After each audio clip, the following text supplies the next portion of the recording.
तर भाई ही आमची आहे वैरणची वाट. आणि आजूबाजूला लोकांची जनावरांची शेडं असल्यामुळे हे असं जनावरांचं मतं वगैरे असं वाटव येतं. आणि सकाळ सकाळी आपल्याला खारुताईचं दर्शन झालेलं आहे.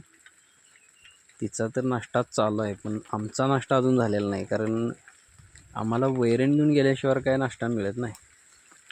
सो ठीक आहे, तिला डिस्टर्ब करायला नको, तिचा नाश्ता चालू राहू दे, आपण पुढे जाऊया.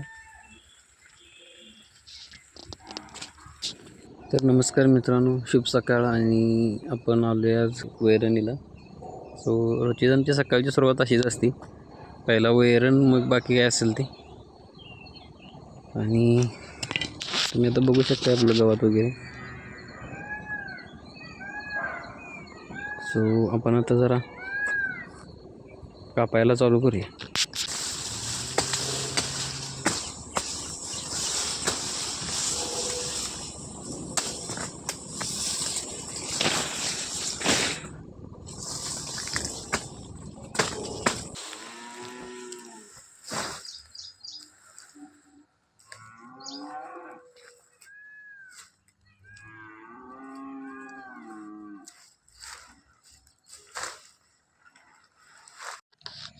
तर चला, आता भारा वगैरे घालून झाला आहे आणि जरा पहिल्या कांड्या कशानंतर मरून गेल्या ते कुजून गेल्या ते त्या ठिकाणी जरा नवीन कांड्या वगैरे लावून घेऊया. तर विषय कसा आहे मित्रांनो, की प्रत्येक वेळी आपण कांड्या जमिनीत लावल्यानंतर त्याच्यावरती माती घालतो, तर तसं करून चालत नाही. कारण गाजरगवताच्या कांडीला जर माती घातली तर ती कुजून जाते, म्हणजे हातीगावात वगैरे म्हणा.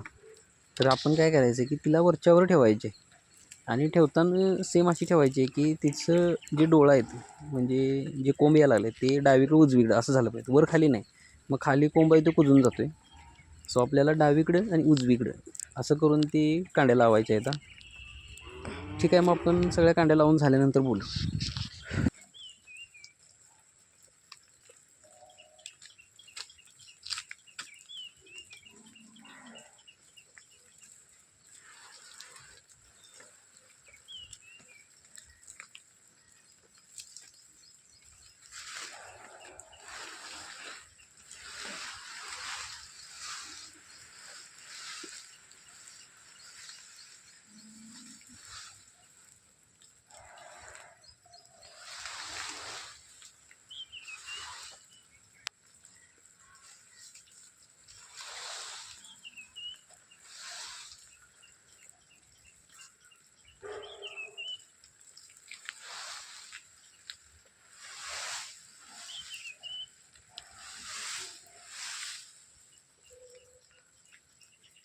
शेडात पोचले आणि वजन म्हणजे वेट जोरात झाला, लय जड झालं.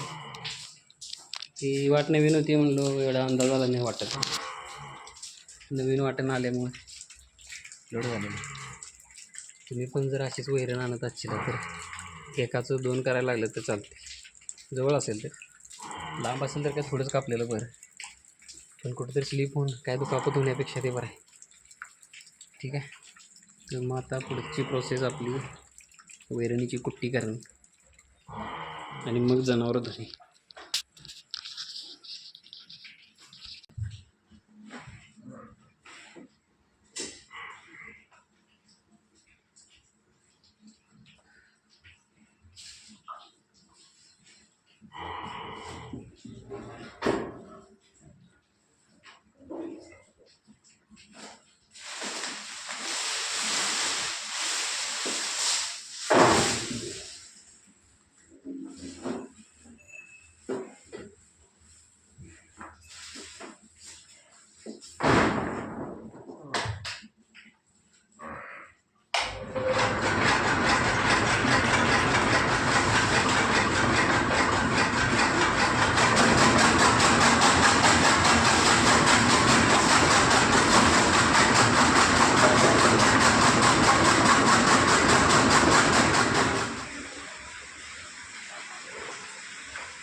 ती वगैरे करून जनावरं धुवून तिथून पुढचा व्हिडिओ करायचा विसरलो आणि डायरेक्ट मी शॉपमध्ये आलो आता.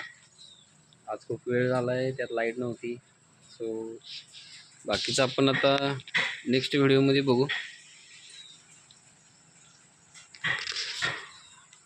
Stay tune. असेच व्हिडिओ बघत राहा, लाईक करत राहा, शेअर करा, सबस्क्राईब करा.